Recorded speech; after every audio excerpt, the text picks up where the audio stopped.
اس طرح فرما رہے ہیں تب صدیق ساتھ ہے اللہ کون سا بیان بتلاؤں کہ زندگی کیسی گزاری، میں کیسے آپ کو بتلاؤں کہ میں نے اپنی زندگی کیسی گزاری، ایسی گزاری ہے کہ پوری امت کے لیے مشعل راہ بنی ہے، ایسی گزاری ہے کہ وہ یکتائی حاصل کر چکا ہے، ایسی وہ گزاری ہے کہ وہ اکیلا ہے۔ جیسی زندگی صدیق نے گزاری ہے، صدیق بہت سی خوبیوں میں اکیلا ہے، صدیق بہت سی خوبیوں میں یکتا ہے، صدیق بہت سی خوبیوں میں تنہا ہے، صدیق بہت سی خوبیوں میں لا شریک ہے، اس کا کوئی اس میں شریک اور ثانی نہیں ہے۔ صدیق کو رب نے اتنا نوازا ہے جتنا امت میں کسی اور کو نہیں نوازا، امت میں ایسا فرق صدیق کے علاوہ رب نے بنایا ہی نہیں ہے۔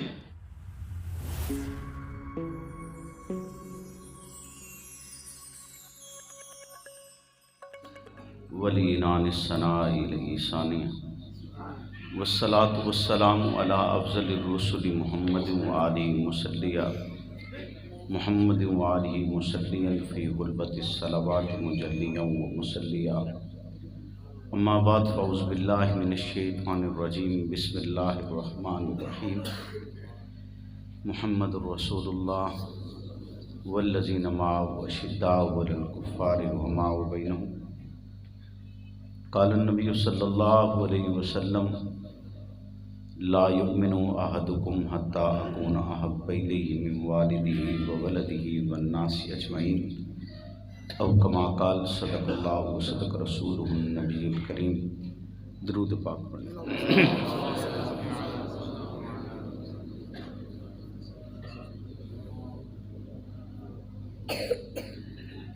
اللہم صلی علی محمد معدن الجود والکرم منبع الحلم والحکم وآلہ وسلم۔ محمد سے پیار کرتے ہیں تیرا احسان ہے مولا، ہماری بخشش کا بس یہی سامان ہے مولا۔ در شاہ مدینہ چھوڑ دیں جنت کے بدلے، یہ سودا ہم نہیں کرتے ہمیں نقصان ہے مولا۔ تیرے باغی تیرے شاتم بشر اچھے نہیں لگتے، تیرا سایہ نہ ہو جن پر وہ سر اچھے نہیں لگتے۔ تیرے اصحاب سے مجھ کو محبت کیوں نہ ہو آقا، کسے اونچے گھنے ٹھنڈے شجر اچھے نہیں لگتے۔ میرے واجب الاحترام دوستو، بزرگوں، صدر محفل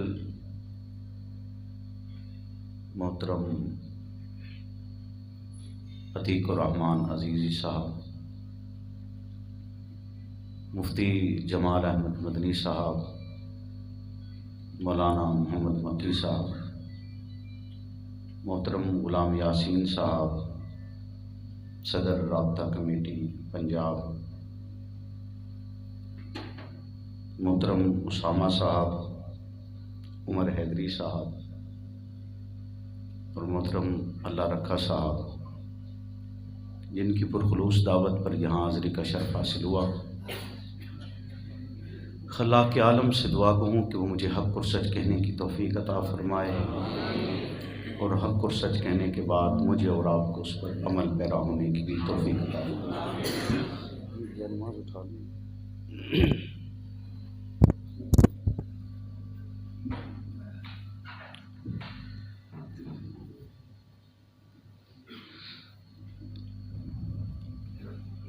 چونکہ آج آپ کی اس جامع مسجد میں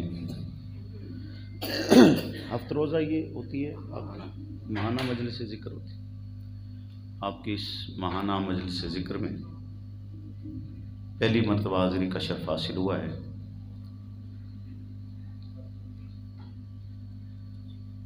چونکہ آپ میرے مزاج آشنا ہیں، میں آپ کا مزاج آشنا ہوں، مجھے نہیں معلوم آپ کیا سننا پسند کرتے ہیں۔ خواہشات تو یقیناً بہت سی ہوتی ہیں، عتیق الرحمن صاحب کی بھی کچھ ہوں گی، کچھ آپ کی بھی ہوں گی، کچھ ہماری بھی ہوں گی، تو انشاءاللہ وقت کے ساتھ ساتھ میں آپ کا مزاج آشنا ہو جاؤں گا، آپ میرے مزاج آشنا ہو جائیں گے۔ کوشش کریں گے کہ گفتگو کے آخر تک یا میں بدل جاؤں یا آپ بدل جائیں انشاءاللہ۔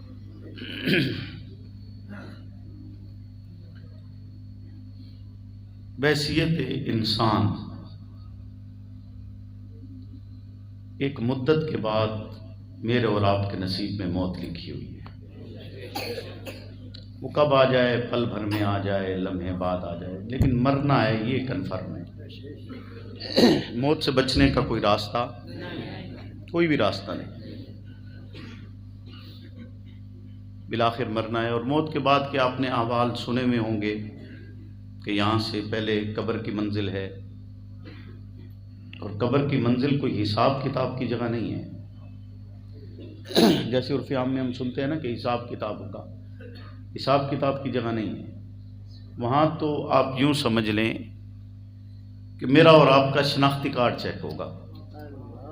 3 سوال کیے جائیں گے، ان سوالوں کے ساتھ میرا اور آپ کا شناختی کارڈ چیک ہوگا کہ آیا اس کو اس حصے میں رکھا جائے جو قبر جنت کے باغوں میں سے ایک باغ ہے، یا اس حصے میں رکھا جائے جو جہنم کے گڑھوں میں سے ایک گڑھ ہے. 3 سوالوں کے جواب میں وہ نتیجہ نکل آتا ہے. پھر حساب کتاب تو اللہ رب العزت حشر کے میدان میں لیں گے. حشر کے میدان میں اس کی سختی کے حوالہ سے آپ نے، چونکہ آپ کا ایک تعلق خانقاہی نظام سے ہے، تو یقیناً آپ نے آخرت کی سختی سنی ہوئی ہے. سنی ہوئی ہے کہ نہیں سنی ہوئی؟ یا علماء آپ کو اپنے خطبات میں اور گفتگو میں یقیناً بتاتے ہوں گے. حشر کا دن بہت سخت ہوگا، انتہائی سخت. اور بعض علماء نے یہ بھی لکھا ہے کہ وہ دن 50,000 سال کا ہوگا. ایک دن یعنی 60-70 سال کی زندگی، لیکن حساب کا دن کتنا بڑا ہے؟ 50,000 سال کا. ہم اس کے 2 حصے ہیں، اس دن کے بھی 2 حصے ہیں. ایک حصہ وہ لوگ گزار رہے ہوں گے جو عرش کے سائے میں نہیں ہوں گے، ان کے لیے یہ 50,000 سال کا ہوگا. ایک وہ گزار رہے ہوں گے جو عرش کے سائے میں ہوں گے، ان کے لیے یہ حصہ انتہائی مختصر ہوگا، جیسے سردیوں کے یہ چھوٹے سے دن ہوتے ہیں. اب ہم نے ایک مائنڈ سیٹ بنایا ہوا ہے، ذہن بنا ہوا ہے کہ روز معاشر کوئی مسئلہ نہیں، ہم آقا دو جہاں کا نام لینے والے ہیں، آپ نام لیں گے، آپ کا نام لیں گے، روز معاشر آپ کی شفاعت ہوگی، ہماری جان چھوٹ جائے گی. ایسے ہی ہے نا، ذہن تو ہے نا، اللہ کرے ایسا ہی ہو. لیکن ذرا اس مدت کا اندازہ اگر آپ کریں، اگر مجھے اور آپ کو خدا نہ خواستہ حشر کے دن کی سختی جھیلنا پڑ گئی، تو اس مدت کا ذرا اندازہ کریں نا. رسالت پناہ تو عرش کے سائے کے نیچے سر سجدے میں رکھیں گے، اور وہ کتنے سالوں پر محیط ہوگا علماء باہر وانوں کے لیے، کتنا تکلیف دہ اور کتنا سخت ہوگا. اور پینے کے لیے پانی نہیں ہوگا، جسم سے پیپ نکلے گی اور لوگ اس پر زبان پھیریں گے، یا پسینہ بہے گا اور اس پر زبان پھیر کر اس کو پینے کی کوشش کریں گے، اور اس سے پیاس کی شدت بڑھے گی، کم نہیں ہوگی. یعنی انتہائی تکلیف دہ وقت ہوگا. جیسے سنا ہوا ہے سورج سوا نیزے پر ہوگا. تمام تر تکالیف جس کا کوئی احاطہ کر سکتا ہے یا تصور کر سکتا ہے، تو حشر کا منظر ایسا ہوگا. پھر اس میں ساری امتیں مل کر حضرت آدم سے لے کر حضرت عیسیٰ علیہ السلام تک ہر پیغمبر کے پاس جائیں گی بھی صحیح، اور ان سے درخواست بھی کریں گی کہ آپ اللہ رب العزت سے دعا کریں کہ اللہ رب العزت حساب کتاب شروع فرما دے، کہ شروع ہو جائے، چلو اس دن کی سختی کچھ کم ہو جائے گی. کیوں نہیں؟ ایسے ہی ہے نا، یہ سنا ہوا ہے نا، کوئی اپنی طرف سے تو نہیں بیان کر رہا نا مفتی صاحب. بس جہاں تک سنا ہوا ہے وہاں تک تصدیق کرتے رہنا، اگلی بات ہم کر دیں گے. ٹھیک ہے؟ کیوں جی؟ سختی حشر کے دن کی بہت ہوگی. اس سختی میں پھر بالآخر رسالت پناہ حضرت محمد رسول اللہ صلی اللہ علیہ وسلم کی بارگاہ میں درخواست پیش کی جائے گی. آپ رب کی بارگاہ میں سفارش فرمائیں گے، اور پھر اللہ رب العزت آپ کی سفارش کو قبول فرماتے ہوئے حکم کریں گے کہ آپ سر سجدے سے اٹھائیے، اور حشر کا حساب و کتاب کا دن شروع ہو جائے گی. حساب کتاب شروع ہو جائے گا. جب حساب کتاب شروع ہوگا تو شروع کرتے ہوئے صفیں بندھی ہوئی ہوں گی، ہر امت ہر نبی کی امت صفوں میں لگی ہوئی ہوگی، وہ لوگ بھی ہوں گے جو کسی نبی کو نہیں مانتے، اور نعوذ باللہ خدائے بزرگ و برتر کو بھی نہیں مانتے، وہ سب صفوں میں لگے ہوئے ہوں گے۔ تو اللہ رب العزت حکم کریں گے آقا دو جہاں حضرت محمد رسول اللہ صلی اللہ علیہ وسلم سے کہ آپ نے چونکہ درخواست کی ہے تو لہذا آپ کی درخواست کو قبول کرتے ہوئے حساب شروع ہوا ہے، تو لہذا آپ ہی اپنی امت کو پہلے حساب کے لیے پیش کریں گے۔ اپنی امت کو پہلے حساب کے لیے ایسا ہی ہونا ہے۔ سب سے پہلے حساب کس سے شروع ہونا ہے؟ امت محمدیہ صلی اللہ علیہ وسلم سے شروع ہونا ہے نا۔ رب کا جلال کمال کو پہنچا، غصہ، اور یقیناً اس وقت اس معاشر کے میدان میں غضب اس کی شان ہوگی، کیونکہ اس نے بے شمار نعمتیں مجھے اور آپ کو عطا کی، اور اگر پھر بھی ہم نے نافرمانی اور ناشکری کی ہے تو یقیناً اس کا غصہ بنتا ہے، اور اب انتہائی جلال میں ہوگا، اور اس جلال کے منظر نامے میں رسالت پناہ کو خالق کائنات فرمائیں گے کہ آپ اپنی امت کو حساب کے لیے پیش کریں، اور رسالت پناہ اپنی امت کو حساب کے لیے پیش جب کریں گے، اور امت کا پہلا فرد رب کی بارگاہ میں پیش ہوگا، امت کا پہلا فرد رب کی بارگاہ میں حساب کے لیے پیش ہوگا۔ جیسے ہی امت کا پہلا فرد رب کی بارگاہ میں حساب کے لیے پیش ہوگا، رب کا جلال جمال میں بدل جائے گا۔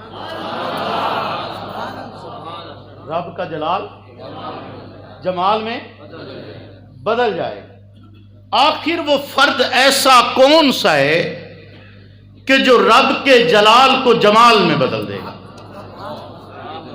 رب کے جلال کو جمال میں بدل دے گا۔ حساب کتاب شروع ہو رہا ہے، رب کی طرف سے حکم ہوا ہے، امت محمدیہ پیش کی گئی ہے۔ امت محمدیہ میں امت کا پہلا فرد رب کی بارگاہ میں پیش ہوگا۔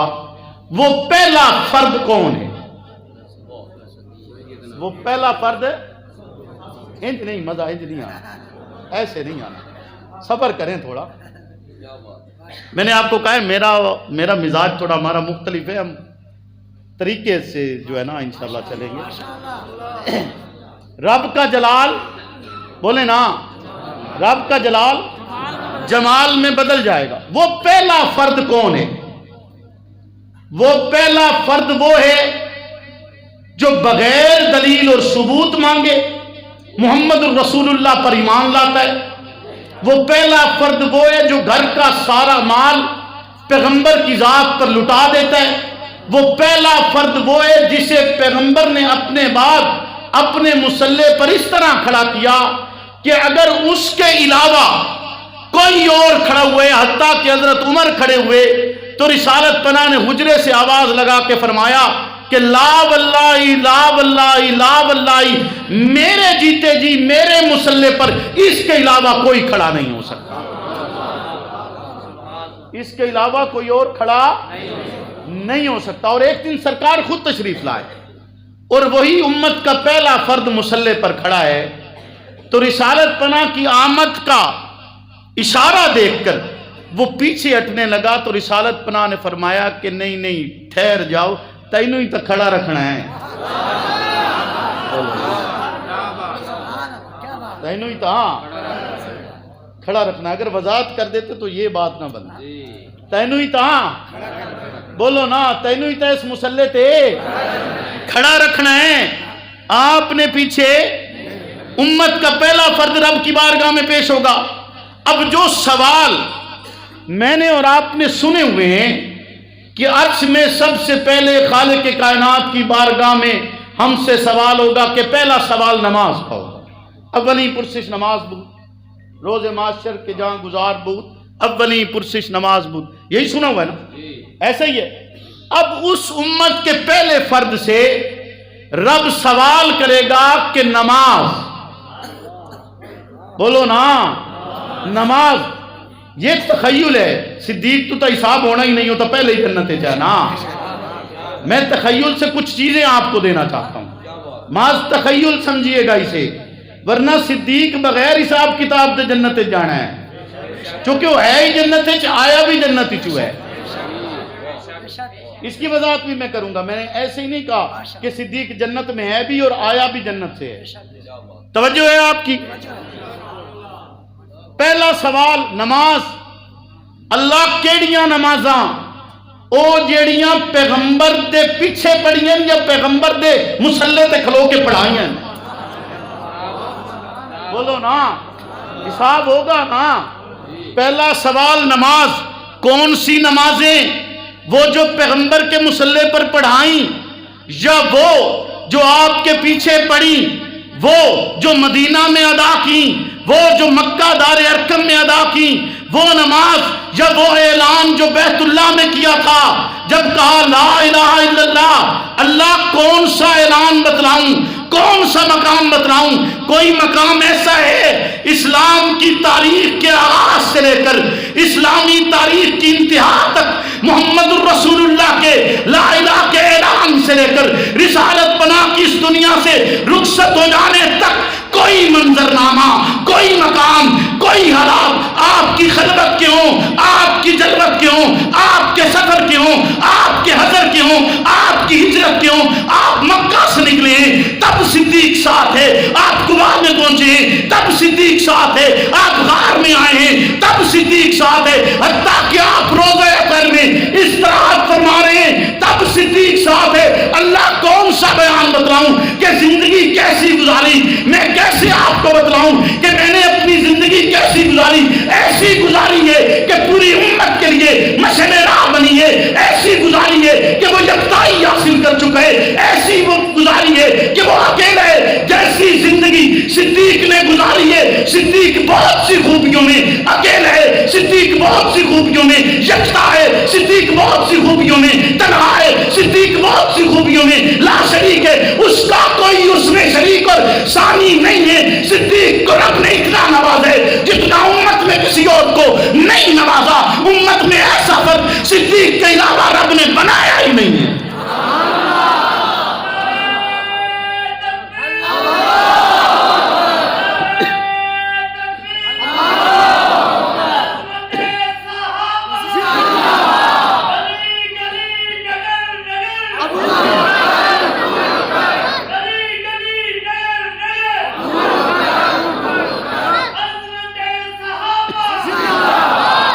وہ اس میں اکیلا اور تنہا ہے جو سب سے پہلے پیغمبر پر ایمان لایا.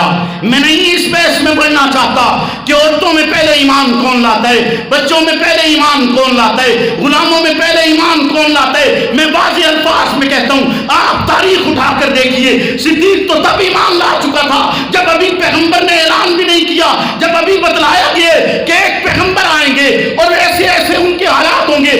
آپ میں تمام نشانیاں موجود ہیں, ایسی نشانیاں جو ان کا ساتھی بنے گا, ان کا صحابی بنے گا, ان کا خلیفہ بنے گا. آپ میں وہ نشانیاں موجود ہیں. صدیق تو اسی وقت ایمان لے کر آیا تھا. پھر جب رسالت پناہ نے کہا لا الہ الا اللہ, تو جواباً صدیق نے یہ تو نہیں کہا کہ اللہ کے پیغمبر معجزہ بتلائیے, اللہ کے پیغمبر یہی بتلائیے کہ آپ کی طرف جبریل آتا کیسے ہے, یہی بتلائیے نا. آپ نے اعلان کیے کہ اللہ ایک ہے وحدہ لا شریک ہے. کیسے اعلان کیے, کس بنیاد پر اعلان کیے؟ آپ کہتی آپ دین ابراہیمی کا آغاز کر رہے ہیں, آپ کہتے ہیں آپ اسماعیل علیہ السلام کے مشن کو لے کر چل رہے ہیں, آپ کہتے ہیں یہ بت کچھ نہیں کر سکتے, آپ کہتے ہیں ان بتوں سے نہیں مانگا جائے گا, آپ کہتے ہیں اللہ ایک ہے وحدہ لا شریک ہے. نہیں نہیں, صدیق نے نہیں پوچھا, صدیق نے ثبوت نہیں مانگا, صدیق نے دلیل نہیں مانگی, صدیق نے یہ نہیں کہا کہ اللہ کے پیغمبر بتلائیے تو صحیح آپ پیغمبر ہیں کیسے, بلکہ صدیق آیا پیغمبر سے پوچھا آپ نے دعویٰ کر دیے رسالت پناہ کہتے ہیں ہاں میں نے کہہ دیے اللہ ایک ہے اور محمد اللہ کے رسول ہیں, میں نے کہہ دیے اس کے سوا کوئی اور معبود نہیں, اس کے سوا کوئی اور مشکل کشا نہیں, اس کے سوا کوئی اور حاجت روا نہیں, اس کے سوا کوئی اور اولاد نہیں دیتا. میں نے کہہ دیے کہ میں محمد اللہ کا رسول ہوں, بتلاؤ صدیق تم کیا کہتے ہو. صدیق جواب میں کہتے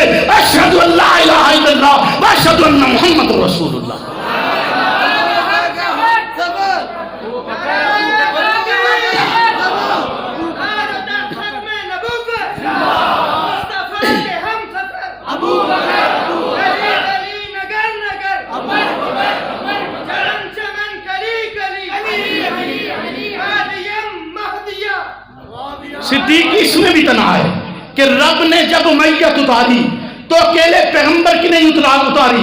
صدیق غم میں ہے، خوف میں نہیں. غم میں ہے، خوف میں نہیں. رب نے یہ نہیں کہا لا تخف، رب نے کہا لا تحزن، غم نہ کر. یہ نہیں کہا کہ خوف نہ کر. رب مخاطب کر کے کہتا ہے، پیغمبر سے کہتا ہے کہ اسے کہیے رب آپ سے ہم کلام ہے. رب کہہ رہا ہے لا تحزن، غم نہ کر. غم خوف ذات کا ہوتا ہے، غم دوسرے کا ہوتا ہے. بولے نا، خوف ذات کا ہوتا ہے اور غم دوسرے کو ہوتا ہے. باپ مر جائے غم ہوتا ہے، خوف نہیں. کوئی اور رشتہ دار مر جائے غم ہوتا ہے، خوف مال و اسباب چھن جائے غم ہوتا ہے نا. وہ وقت تو گزر گیا. یہاں پر رسالت پناہ کی بارگاہ میں جب وحی الہی اتری، رب نے یہ نہیں کہا کہ لا تخف، صدیق خوف نہ کر، بلکہ کہا لا تحزن، غم نہ کر. غم نہ کر، کیونکہ صدیق کو غم یہ تھا کہ میری ذات کی تو کوئی بات نہیں، میں قربان ہو بھی جاؤں تو آیا ہی اسی لیے تھا کہیں محمد رسول اللہ کی ذات کو کوئی تکلیف نہ پہنچے. صدیق کو پتا تھا کہ رب محمد رسول اللہ کے ساتھ ہیں، اللہ آپ کے ساتھ ہے. آپ جس حالات میں مکہ سے نکلے وہ حالات کیا بیان کرتے ہیں، ساری چیزیں اور سارا منظرنامہ اس امت کے پہلے فرد کے سامنے موجود تھا. اس کے باوجود رب وحی الہی اتار کر کہتے لا تحزن ان اللہ معنا. رب یہ نہیں کہتا کہ محمد کہہ دیجئے ان اللہ معی، رب میرے ساتھ ہے. اور یقیناً محمد رسول اللہ کے ساتھ رب تھا، رب ہے. رب نے ہی آپ کو بھیجا تھا، لیکن آپ نے اکیلا لفظ رب نے استعمال نہیں کیا، تنہا استعمال نہیں کیے. یہ نہیں کہا کہ محمد اپنے ساتھی سے کہیے کہ رب آپ کے رب میرے ساتھ ہے، بلکہ رب نے کہا کہ اپنے ساتھی سے کہیے ان اللہ معنا، رب میرے اور آپ کے ساتھ ہے. رب میرے اور آپ کے ساتھ ہے. توجہ کر ذرا، صدیق اس میں بھی یکتا ہے، اس میں بھی اکیلا ہے کہ رب نے اس کے لیے اپنی میت کو اتارا، اپنے ساتھ کو اتارا. صدیق اس میں بھی اکیلا ہے، اس میں بھی تنہا ہے، اور اس میں بھی اس کا کوئی ثانی اور شریک نہیں ہے. توجہ ہے، ان اللہ معنا. صدیق اس میں بھی اکیلا ہے کہ جس کو رب نے صحابی کہا، اس کو رب نے اور اس لا ریب کتاب کا حصہ بنا دیا، اس لا ریب کتاب کا حصہ بنا دیا کہ قیامت تک اہل سنت والجماعت کا یہ عقیدہ اور نظریہ ہے کہ جس نے صحابیت صدیق اکبر کا انکار کیا وہ مسلمان نہیں رہتا. وہ مسلمان ہے، بولو نا، وہ مسلمان ہے نہیں ہے، وہ مسلمان ہو ہی نہیں سکتا. جس نے صحابیت صدیق اکبر کا انکار کیا ہے وہ مسلمان ہو ہی، بولے نا، وہ مسلمان ہو سکتا. اس میں بھی صدیق اکیلا ہے، صدیق اس میں بھی اکیلا ہے. ذرا توجہ کرنا، صدیق اس میں بھی اکیلا ہے کہ جو پیغمبر تو نہیں، جو پیغمبر نہیں، لیکن اس پر پیغمبر ہونے کا گمان ہوا. پیغمبر نہیں، نبی نہیں، رسول نہیں، لیکن نبی و رسول ہونے کا گمان ہوا. نبی و رسول ہونے کا گمان ہوا. صدیق اس میں بھی اکیلا ہے. آپ کہیں گے کیسے کہ صدیق پر کہاں گمان گزرا کہ وہ پیغمبر اور رسول ہے؟ آپ نے تو نہیں یہ پڑھا، سنا ایسا ہے؟ بولے نا، کوئی روایت تو ایسی نظر نہیں آتی ہے، لیکن صدیق ہے. اور ایسا ہے کہ اس پر پیغمبر ہونے کا گمان گزرا. کب گزرا؟ جب قبا کی وادی میں پیغمبر کے ہمراہ تھے. ایک طرف صدیق بیٹھا ہے، ایک طرف کائنات کی سب سے حسین ترین شخصیت بیٹھی ہے. لوگ آتے مصافحہ کرنے کے لیے، بعض آتے ہیں پہلے سیدنا صدیق اکبر سے مصافحہ کرتے ہیں، پھر رسالت پناہ سے مصافحہ کرتے ہیں. انہیں گمان یہ گزر رہا ہے کہ مبادہ صدیق پیغمبر ہیں اور وہ آپ کو ساتھی سمجھ رہے ہیں. حضرت اشرف علی تھانوی فرماتے ہیں کہ وہ 3 راتیں جو غار میں صدیق نے محمد الرسول اللہ کے ہمراہ گزاری، صدیق نبوت کا عین بن چکے تھے. اسی لیے قبا کی وادی میں لوگوں کو پتہ نہیں چل رہا تھا کہ آقا کون ہے، غلام کون ہے، مقتدا کون ہے، مقتدی کون ہے، خادم کون ہے، مخدوم کون ہے، کون ہے جو امامت کر رہا ہے، کون ہے جو نقش قدم پر چل رہا ہے. اسی لمحے میں سورج کی تمازت پیغمبر کے چہرے پر پڑتی ہے. رب وہی اتار کر یہ بیان نہیں کرتا کہ لوگوں کو بتلا دو یہ صدیق ہے، یہ محمد الرسول اللہ ہے. نہیں، رب ایسے بھی بیان نہیں کرتا. جبریل نہیں آیا، رسالت پناہ میں خود ارشاد نہیں فرمائے، صدیق نے بھی غلط فہمی کو دور نہیں کیا. وقت گزرنے کے بعد سورج کی تمازت جب رسالت پناہ کے چہرے اقدس پر پڑی تو صدیق یہ نہیں کہتا کہ لوگوں کوئی سایہ دار جگہ بناتے، لوگوں کوئی آرام کی جگہ بناتے، ہم تمہارے مہمان تھے، تمہیں اچھا انتظام کرنا چاہیے تھا. نہیں، صدیق کھڑا ہوتے، اپنی چادر اتارتے، پیغمبر پر تان دیتے.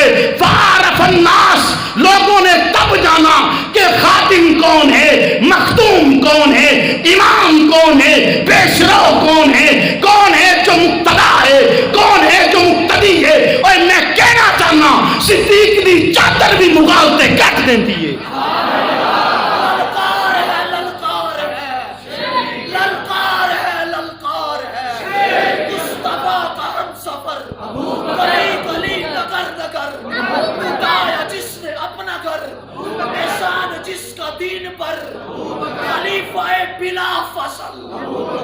مغالطہ کرنا ضروری ہے یا نہیں ہے؟ بولو نا.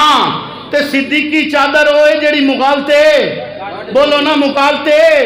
حسن و حسین پر پیغمبر